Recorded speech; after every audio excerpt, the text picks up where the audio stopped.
greatest technological innovation in our country's history. We've seen the canals, we've seen the railroads, we've seen the utilities, we've seen the build out of the internet and the fiber, and now it's AI, and it is pass-fail versus China. We have the lead, we've got to maintain it, and it is also going to be the single biggest source of economic growth, but everything else we do. But with our defense, there's no use in having a golden dome if China's AI can get around it.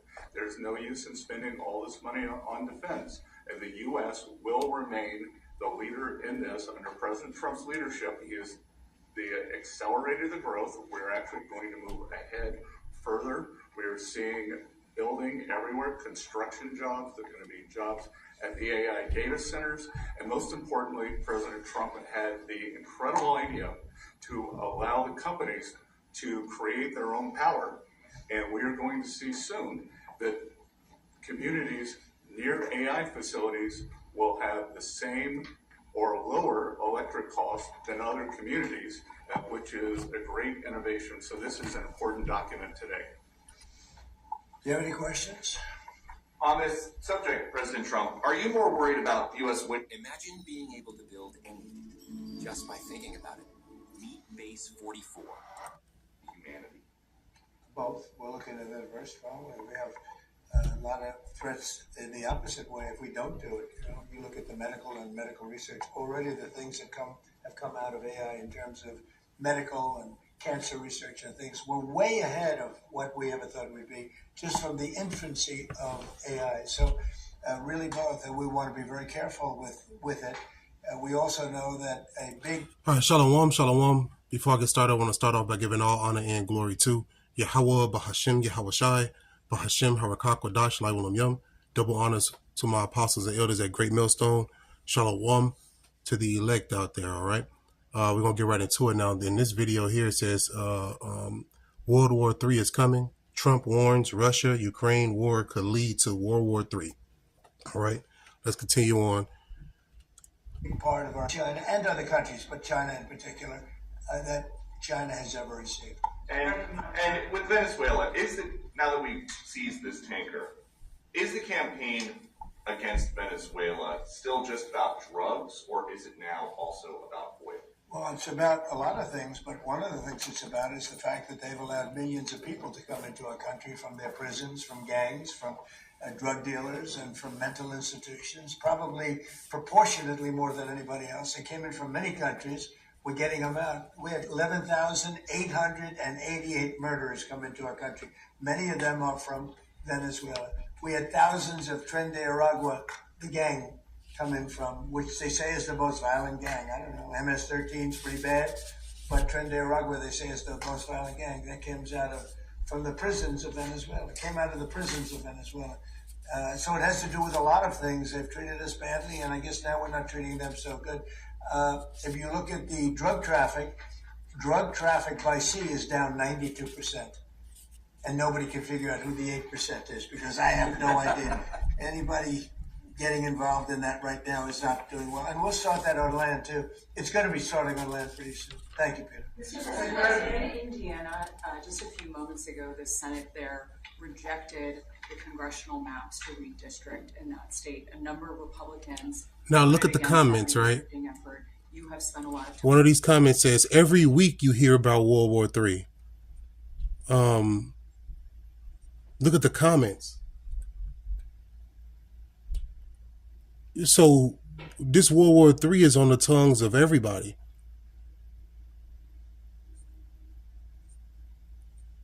We know what World War III is. That's nuclear missile fire. All right, but I'm watching this live right now to get the, to get what Trump said. Let's continue on. Tremendous service. I mean, think of it. It's a great place. I love the people there. They love me. We won in a landslide all 3 times. Got tremendous votes. I got record votes. And then there's no reason for doing that. And the Democrats do it to us, so I can't imagine that they do it. But I wasn't very much involved. But there's a man named Bray, head of the Senate. Was that Bray? Is that the name? Bray? I'm sure that whenever his primary is, it's, I think, in 2 years, but I'm sure he'll go down. a good. I'll certainly support anybody that wants to go against him. If I could ask you briefly about on AI and a question on Ukraine. On the AI side, the flip side of what you've done today is what kind of agreements you can get with China, particularly on the national security threats posed by AI. During the Biden administration, there was a vague agreement on not using AI in the nuclear weapons complex. Tell us what you envision and what conversations you've had, if any, with President Xi on that topic. What, relevant to AI? Yes. I speak to him a lot about it. I speak to him a lot. Actually, I have a very good relationship with him, as you know. If you had another president, you would have had a big rare earth problem, and it turned out not to be a problem. They're purchasing tremendous amounts of the soybeans and our agricultural products now. We're getting along with it very well. No, we talk about AI quite a bit. We talk about everything quite a bit. Well, do you have specific One of the things guardrails that- you're trying to put together with them? One of the things I talk to China about is the denuclearization of weapons. So we'd like to see if we could stop that. You mean I've spoken arms to. control. I'm talking about nuclear weapons. I've spoken to Here we go. He said I'm talking about nuclear weapons. China about that. I've spoken to Russia about that. And I think it would be something that we would want to do, and they would like to do, and I think Russia would like to They've do. said they won't join the START or a follow-on to the Well, START. that's what they told you, but you know what they tell you is different than what they tell you. And on Ukraine, Mr. President, just briefly, you made a commitment to the Europeans back in July, if I remember right, to participate in some kind of a peacekeeping force, should there be a peace agreement. You mentioned, I think, air support, intelligence, and so forth. Does that commitment still stand? Is the U.S. ready to go contribute to It's this? called the security agreement, Yeah. basically, that they Yeah. call it, the Which sounds security like agreement. one Yeah, of we the would things. help. We would help with security because it's, I think, a necessary factor in getting it done. I thought that we were very close with Russia to having a deal. I thought we were very close with Ukraine to having a deal. In fact, other than President Zelensky, his people loved the concept of the deal. You know, we threw something This out. is the four-part deal that you Well, there's 4 or 5 different parts. It's, you know, a little bit complicated because you're cutting up land in a certain way. It's not the easiest thing. It's sort of like a complex real estate deal times 1,000, right? But it's a deal that would have stopped the killing of thousands of lives every month. Thousands and thousands of lives, mostly soldiers, but as you know, there's some Are bombs you being headed to sort of a Korea-like ceasefire where you don't resolve? Well, there's a meeting on Saturday. We'll see whether or not we attend the meeting. We said we'll attend the meeting if we think there's a good chance of. They want me to attend. They want us to attend, and we'll be attending the meeting on Saturday in Europe if we think there's a good chance. And we don't want to waste a lot of time. We think it's negative. We want it to get settled. We want to save a lot of lives. As you know, in the past we spent. Could be $350 billion given it to Ukraine. You know, we got nothing in return, but we gave it to Ukraine. I ended up getting rare earth in return, even though I didn't spend money. We are now selling weapons to NATO. We're not selling it to Ukraine. We're selling weapons at full price to NATO, as you know.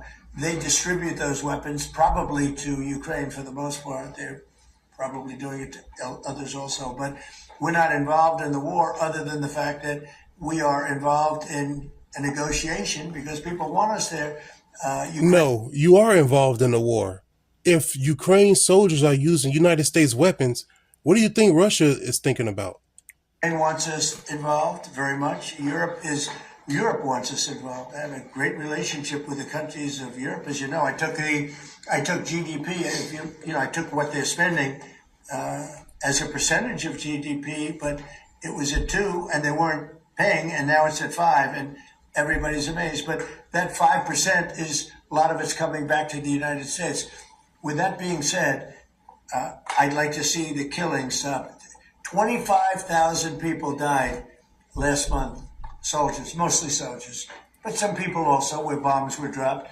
But for the most part, 25,000 soldiers died last month.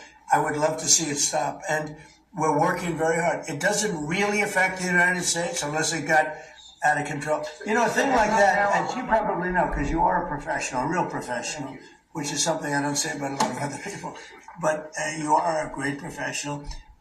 Things like this end up in third world wars. And I told that the other day. You hear that? I said, you know, everybody keeps playing games like this, you'll end up in a third world war, and we don't want to see that happen. You see that? You see that? You see that? This is Malachi chapter 4 and verse 1. For behold, the day cometh that shall burn as an oven.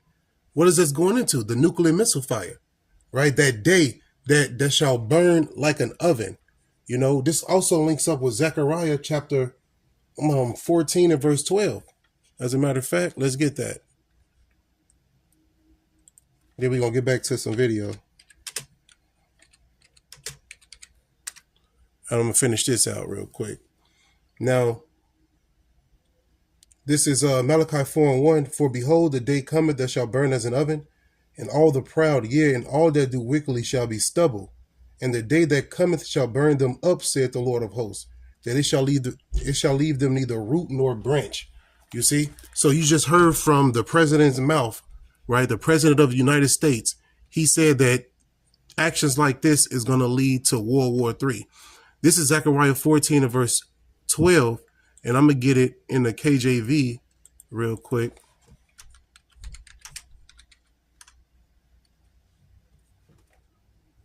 Then we're going to get some more video. This is Zechariah chapter 14, verse 12. Matter of fact, let's get Revelation 18 first. Matter of fact, I'm going to just stay right here. I'm not going to get Revelation 18.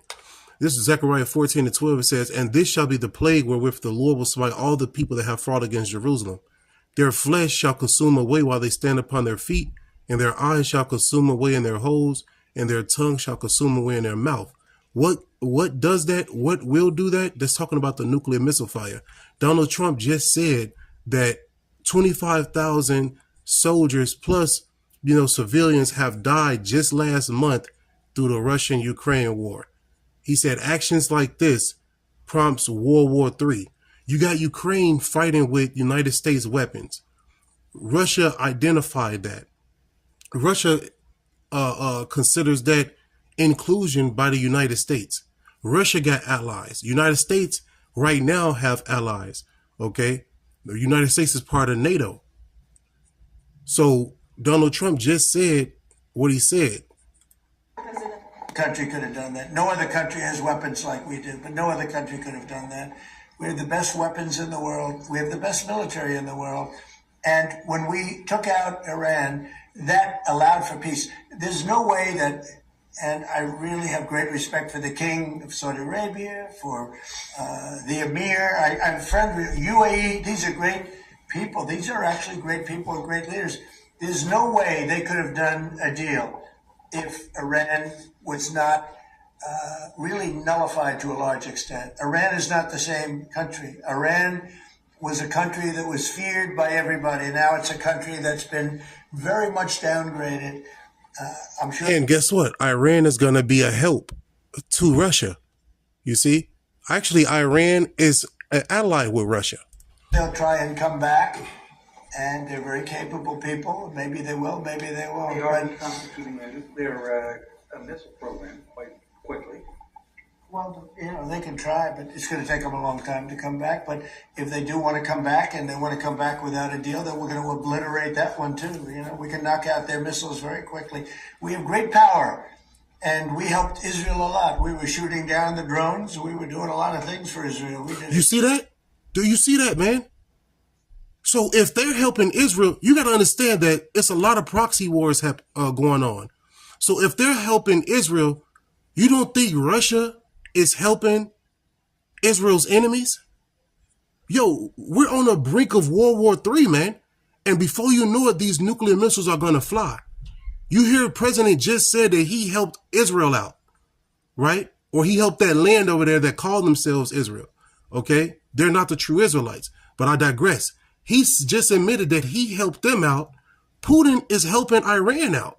Putin is helping, the enemy of Israel out. Why? Because they have their own pacts, right? And this is what's going to usher in World War III. The Lord said, let me get this. This is Zephaniah 3 and 8. The Lord is doing this, man. This is Zephaniah chapter 3 and verse 8. It says, therefore wait ye upon me, said the Lord, until the day that I rise up to the prey. For my determination is to gather the nations that I may assemble the kingdoms to pour upon them mine indignation, even all my fierce anger. For all the earth shall be devoured with the fire of my jealousy. So the Lord created these nuclear missiles to be shot off. Okay. And World War III is on the horizon. The Lord is gathering all these nations for war. He's going to gather them in the valley of Jehoshaphat, the land of decision. That's why you see the Euphrates River drying up as we speak. All right. Let's go to this real quick. Let's get some, let me see.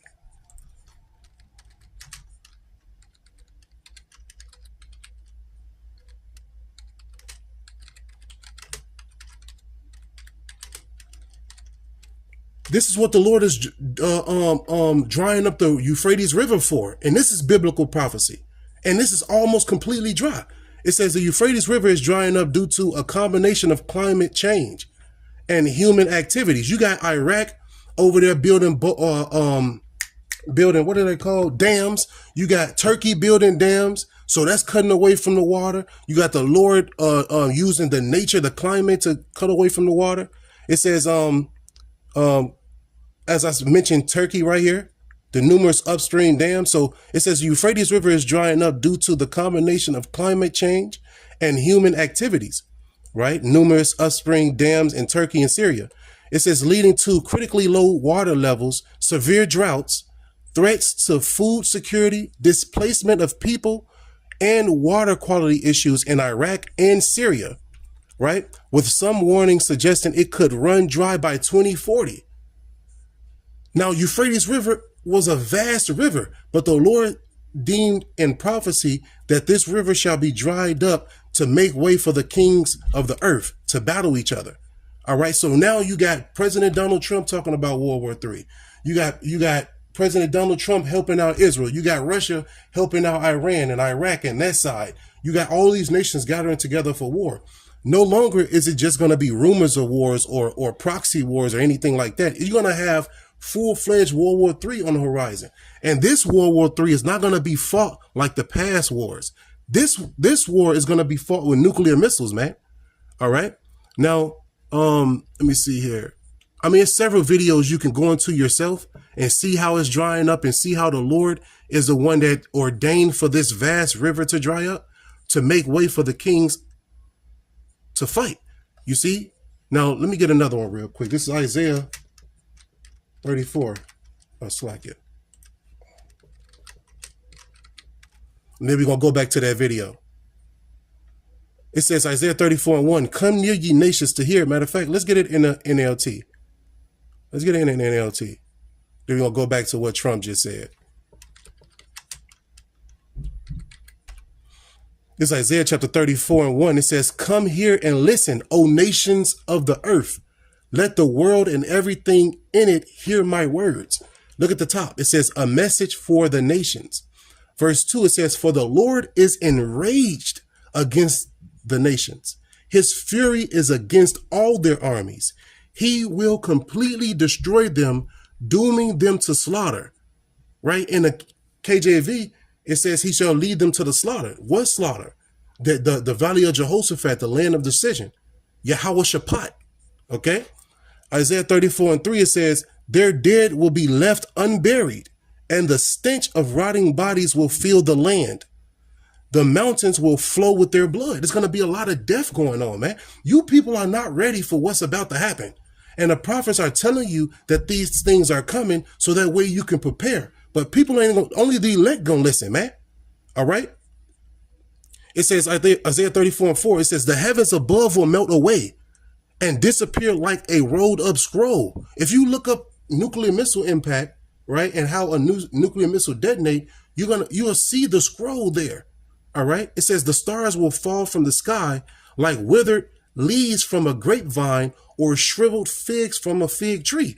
Right. When you look at a nuclear missile fall, it looked like a star falling before it lands. Right. It was a video when Iran, I think it was Iran, when Iran sent a bunch of bombs over to Israel. And when those bombs was falling, you can actually see how they look like stars. So the scriptures match up, man. All right. Hey, these stars are going to fall, and the stars it's referring to are the nuclear missiles. So let's get back to this.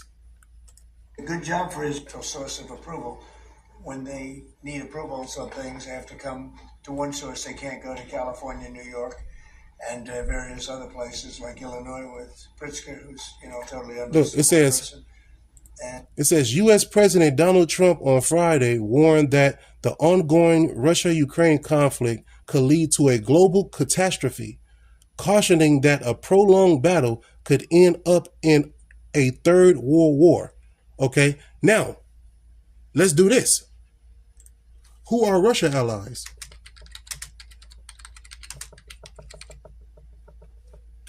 Who are Russia allies? It says in 2025, Russia's key allies include China, its biggest partner providing economic and military support, Belarus, a crucial staging ground, and newly solidified military partners like North Korea, supplying arms, and Iran. You just heard in a video how Donald Trump was saying that he will blow up any Iran nuclear missile bases if they develop any.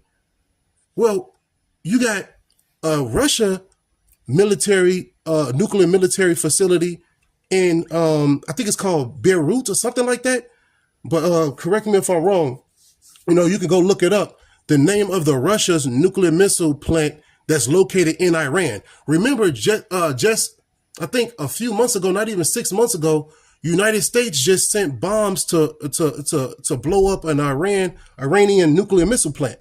And it was empty. It wasn't no nuclear fallout. What do you think Iran did?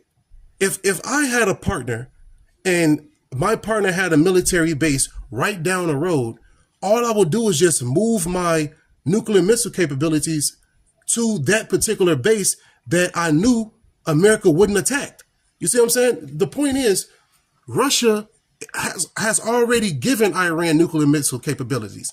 If my brother has a nuke, that means I got a nuke. If my ally has a nuke, I got a nuke. You see what I'm saying? So you can't fall susceptible to the wording. No, if Russia is partnered with Iran, China, North Korea, that whole partnership got nukes. You see? So let's continue on. It says, other supporters include African nations like Mali, countries with historical ties such as India, and states critical of the West like Syria, alongside nations like Cuba, Venezuela, and the Central African Republic. You can see what America is saying about Venezuela right now throughout the news. All right. And Venezuela is partnered with Russia, allies with Russia, China, Iran, Cuba. You see? Now, let's do something else. Let's look at USA allies.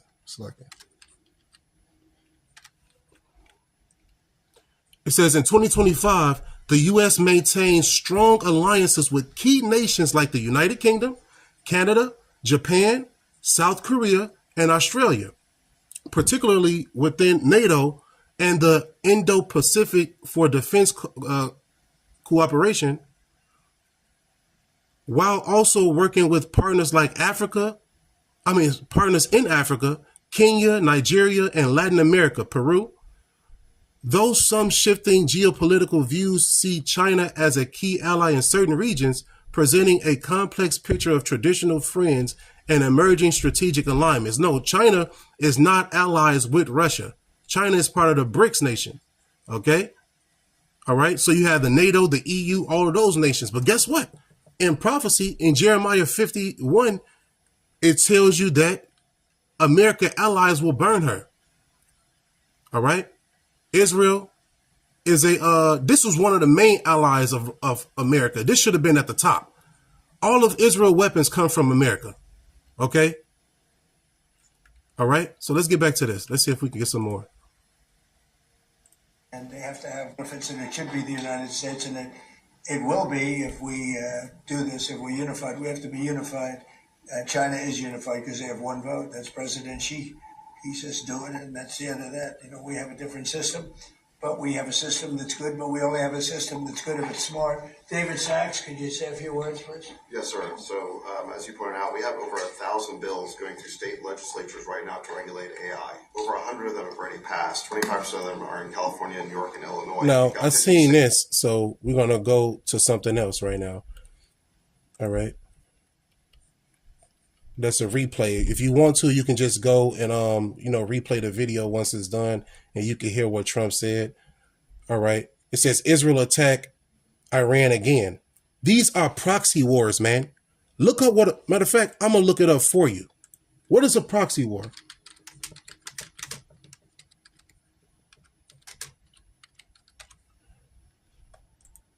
A proxy war is a conflict where major powers support opposing sides in a regional war. So who's the major power for Iran? Russia. Who's the major power for Israel? America.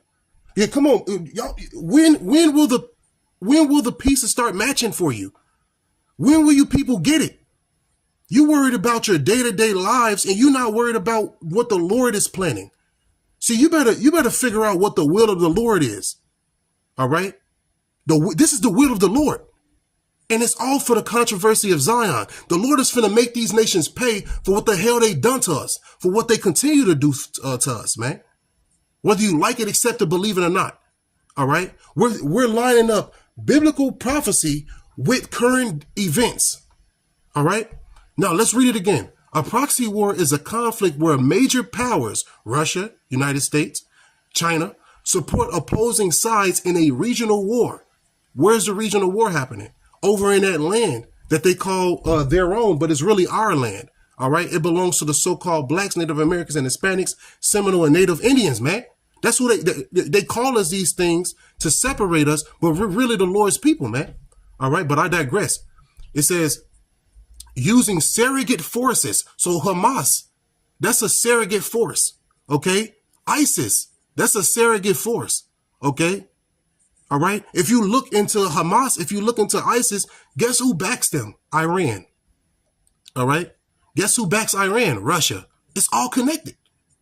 You got to start seeing the connections, man. It says using surrogate forces like local militias or governments to fight for their interests instead of engaging in direct military confrontation with each other, often fueled by funding, weapons, and training from the external powers. It's a way for global rivals to compete for influence, resources, or ideological dominance without risking large-scale direct warfare, as famously seen during the Cold War between the U.S. and Soviet Union. You see? So now let's look at a key detail here. Okay, it says often fueled by funding, weapons, and training from external powers. Now, let's see if Ukraine get their weapons from America.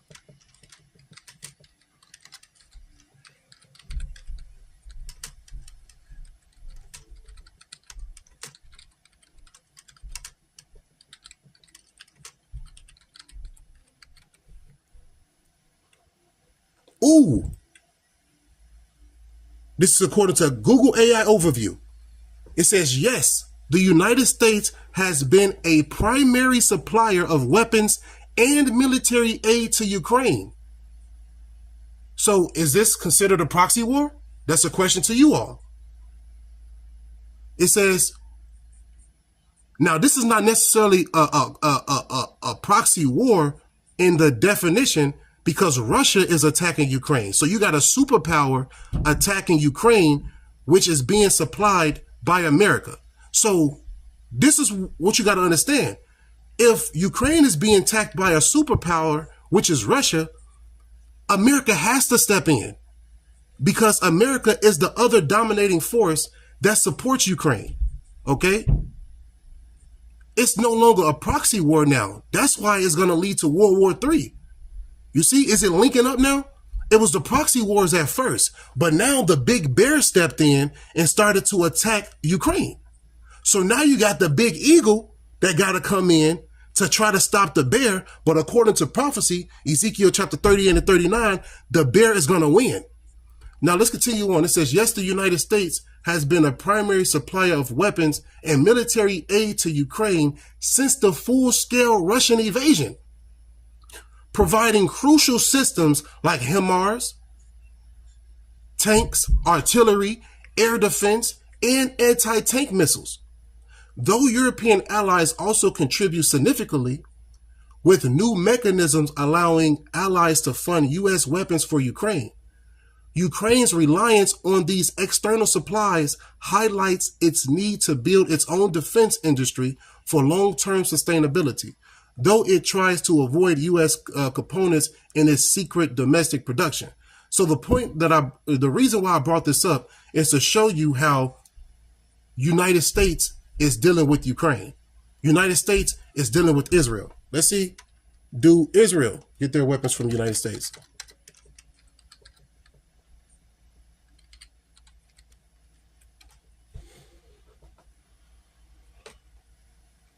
Yes, according to Google overview, yes, Israel gets the vast majority of its weapons from the United States. So the United States is really in this war. If you're supplying the weapons, the tanks, you're the one that's going to war for real. Okay, baby, give me a moment, everybody.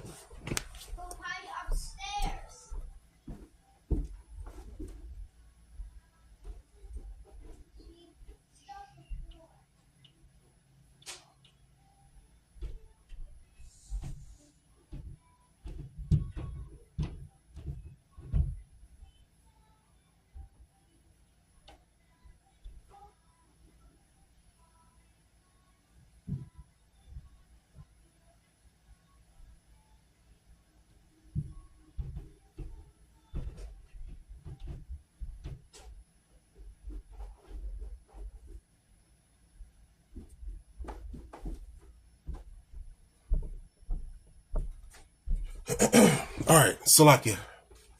Where was I? Do Israel get their weapons from America? So we answered, do Ukraine get their weapons from America? Is yes. Do Israel get their weapons from America? Yes. So it says, yes, Israel gets the vast majority of its weapons from the United States. The U.S. is Israel's largest and primary arms supplier, accounting for an estimate 69% of all its arms imports between 2019 and 2023. You see? So is it not linking up yet? These people are waging war against each other through proxy wars, but it's no longer going to be that. Now it's time for the superpowers to go to war. Okay? So let's go back over here.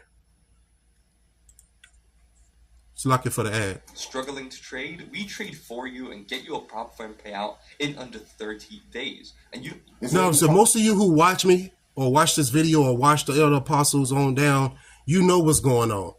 You know, this is for those who, you know, don't know what's going on. All right. You know, because there's new people coming into this thing every single day. So let's go into it. Prime Minister Benjamin Netanyahu is likely to discuss new plans to attack Iran with US President Donald Trump during an expected visit to Florida. According to reports, this potential development stems from Israel's growing concerns over Iran's expansion of its ballistic missile program, which was damaged by Israeli military strikes early this year.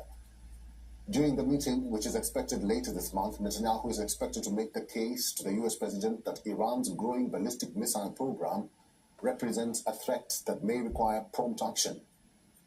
He is expected to present Trump with options for the United States to join or assist in any new military operations. Israeli officials are also reportedly concerned that Iran is reconstituting nuclear enrichment sites bombed by US in June. Now, this is what I want to get. Remember, I just brought that up. It was in June when US bombed the nuclear. Matter of fact, let's go back to here. Let's listen again. Iran is reconstituting nuclear enrichment sites bombed by US in June. Nuclear enrichment sites bombed by the US in June. Watch this.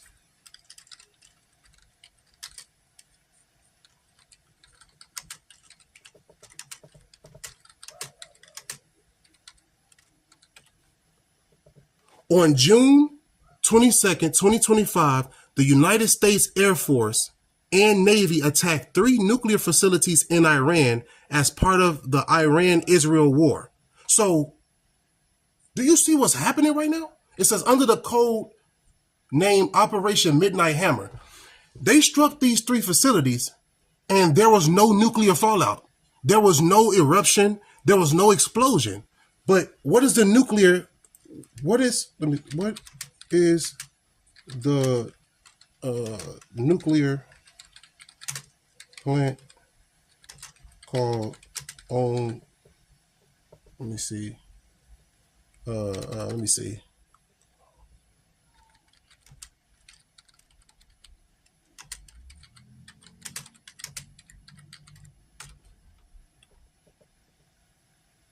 Yeah, Bashur. I said Beirut. It was Bashur. Okay. So United States bombed 3 nuclear plants that we just read in Iran, right? But this is Russia's own nuclear plant in Iran. Why didn't they bomb this one? Why didn't they bomb this one? And the other question would be, why wouldn't Iran's leadership put their missile capabilities inside of their own allies' plant? That's why you didn't see the explosion. That's why you didn't see a nuclear fallout when America attacked those 3 nuclear plants June 22nd, 2025. Right? They attacked 3 plants in Iran, but left this one. It says the Russian-built nuclear power plant in Iran is called the Bashir Nuclear Power Plant. So Russia is building nuclear missile capabilities inside of Iran.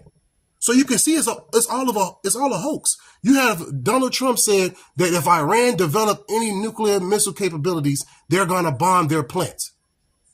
But you got Russia building nuclear missile capabilities in Iran, and Iran is the ally of Russia. Iran already have the nukes, man. If my friend have the nukes, I got nukes. It says, located in the southern city of Bashur, it was completed with Russia's help on a site that was originally a German project. And Russia is also involved in building additional reactors at the site and for new plants in Iran. Come on, man. You know? So the point of this video is to show you that World War III is inevitable. All right? Let's go back to this video here. This coincides with a report that Western intelligence is reconstituted in any new military operations. Israeli officials are also reportedly concerned that Iran is reconstituting nuclear enrichment sites bombed by US in June. This coincides with a report that Western intelligence agencies are reportedly closely monitoring unusual movements and coordination involving Iran's Islamic Revolutionary Guard Corps Aerospace Force. Now, another question just came, not a question, but another thing you should think about. Why, it's the spiritual thing. Why is all of this nuclear missile stuff is talking about? Like, why are they building nukes? Why, what is all of this about? Like, why is this topic coming up to begin with? How do you know it's the will of the Lord being done in your life? You know when it happens, okay? That's how you know. So all of this talk about nuclear missile fire and all of this, man, we're on the brink of World War III. Drones, missile, and air defense units. A report quoting officials say that activity could be linked to military exercises, but its scale and synchronization have prompted heightened scrutiny. Recently, Tehran signaled a willingness to restart diplomatic talks with Washington, focused on limiting its nuclear program. Israel launched a 12-day war against Iran in June, targeting its nuclear and ballistic missile programs over what it described. Let me ask this. Let me see. Do Iran get their weapons from Russia? Oh, selected. Ooh. It says, yes, Iran gets significant military hardware and technology from Russia. Isn't Israel fighting Iran right now? Come on, man. So really, Russia and Iran are allies. Russia is supplying Iran with missiles, with tanks, with weapons. You see? It says, yes, Iran gets significant military hardware and technology from Russia, including fighter jets, advanced air defense systems, tanks, helicopters, and missile technology. So those missiles that Iran shot over to Israel just months ago, those missiles were supplied by Russia.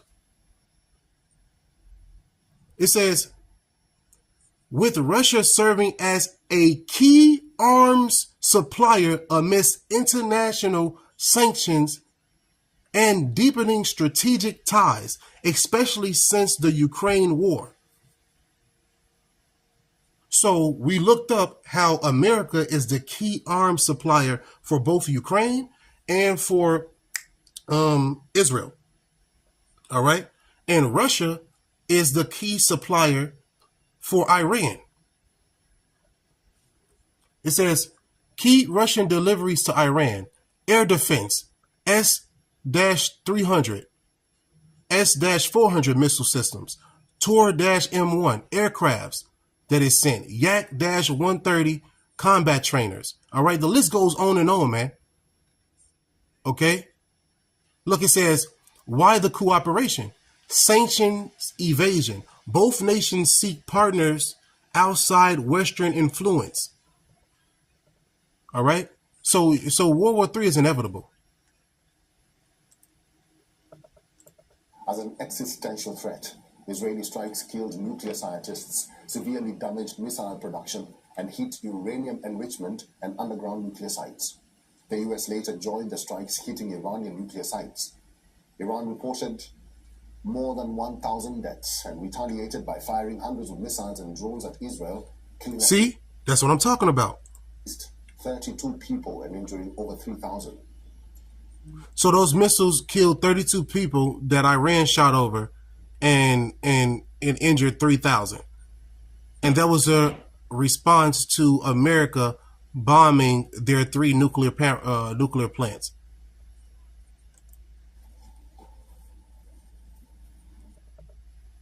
All right, do you one have moment. a car? And do you have a clean It's an driving ad. record? Did you know you could pay?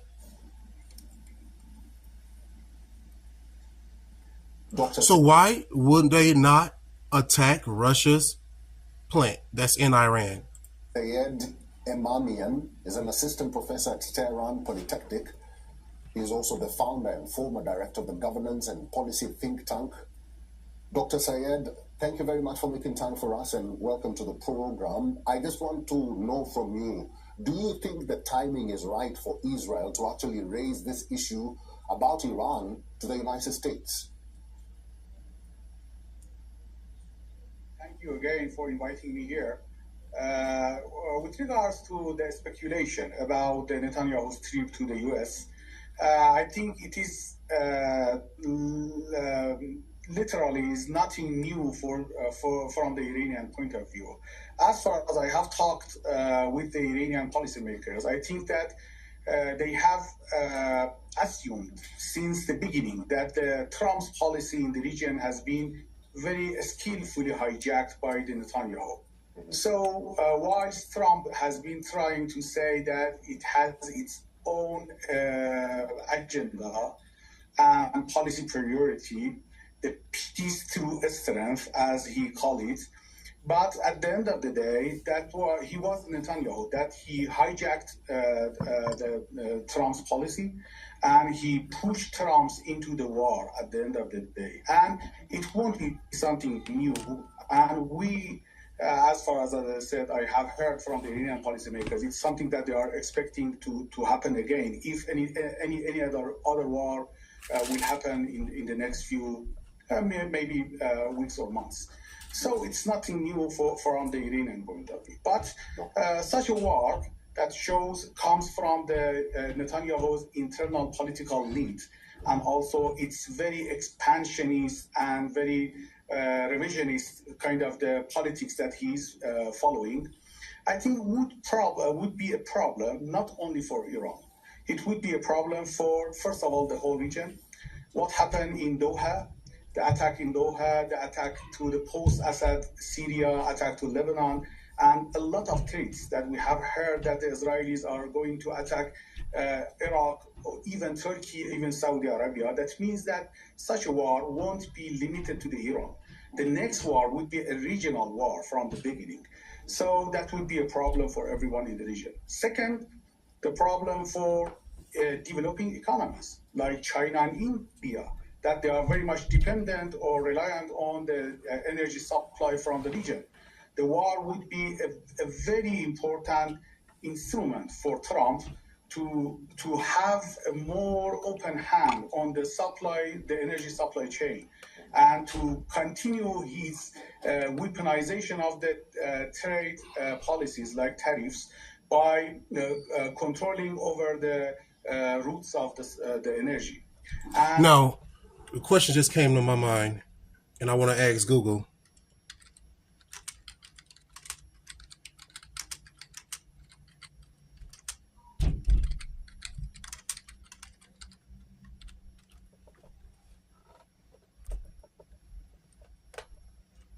As you can see, I asked Google, how many nukes do each nation have? I just want to know.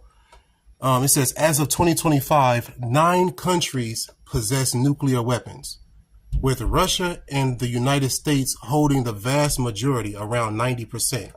Okay.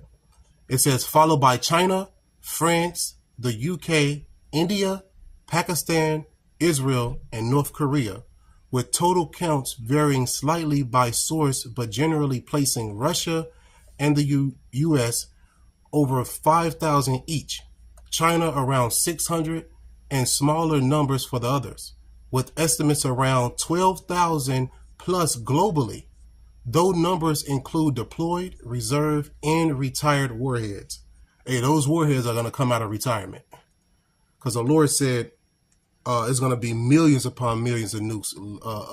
It's going to be a lot of nukes, a lot of nuclear fire, man. All right, it's going to be so much fire that it's going to look like a lake, and that's what the scriptures is going into, when it says a lake of fire. America will be engulfed in flames from coast to coast. It says, here's a breakdown of estimated warhead numbers for 2025. Russia, 5,459. United States, 5,177. China, 600. France, 290. Now, United Kingdom, 225. India, 180. Pakistan, 170. Israel, 90 unconfirmed, right?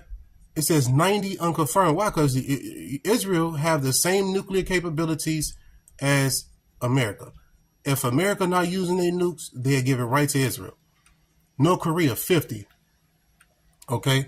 It says Russia and U.S. dominance.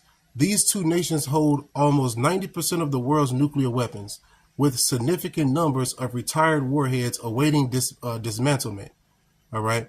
Now, Russia, as you can see, has the most. Okay. Russia, the bear, man. Russia is the bear according to scriptures, according to biblical prophecy.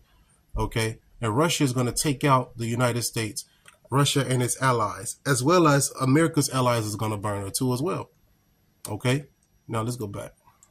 And last but not least, such a war would be a problem for the Trump itself, because Trump has been promised its core constituency within the MAGA, the American First constituency, that he won't be someone to go to the war, and he's going to be a peace president. But at the end of the day, what has happened until now, and in any case of another war, it would be very problematic from the U.S. political point of view. So we should wait and see what would happen. But as far as I know, it's nothing new from the Iranian point of view. Yeah. Dr. Emamian, very quickly, I want your response on this question. Hossein Alai is a former commander of the IRGC Navy. He says that Iran's current intelligence structure is not equipped to deal with the scale and nature of Israeli threats. Is Iran prepared, and what would the counter to Israel look like? Very quickly.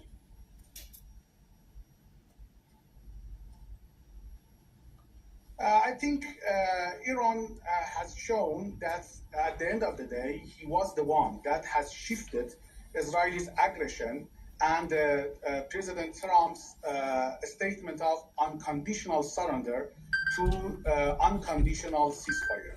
So Iran has been affected a lot by the war, but at the end of the day, Iran hit back very efficiently and effectively. So it seems that Iranians have tried their best to be well prepared since the 12-day wars ended, to be well prepared for the next round that is very much likely because of the Trump's policy and because of the Trump's naivety and because of the Netanyahu's expansionism. So it's something has been very much well prepared for a long time. But at the end of the day, it is a war and a lot of complexities in the way. And we know that there is a lot of support from the U.S. would be again for the Israelis for such an attack, if it happens. But at the end of the day, Iran made such a situation shifted from, as I said, unconditional surrender to unconditional ceasefire, with such a condition that Iran would be the last one that would hit Israel, if you remember, in the last day of the previous war. All right. Dr. Sayed Emamian, it's good to talk to you. Thank you very much for talking to us today. Thank you for inviting me. Thank you very much.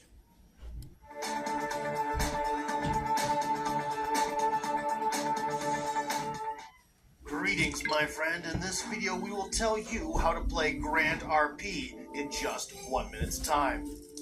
First, you need a licensed copy of GTA 5 for PC, which you can buy from Steam, the Epic Games Store, or the Rockstar Games Launcher. The next step is registration. Click on the referral link with extra bonuses in the description and register. Salakia, it's an ad. Okay, so I believe the point was made.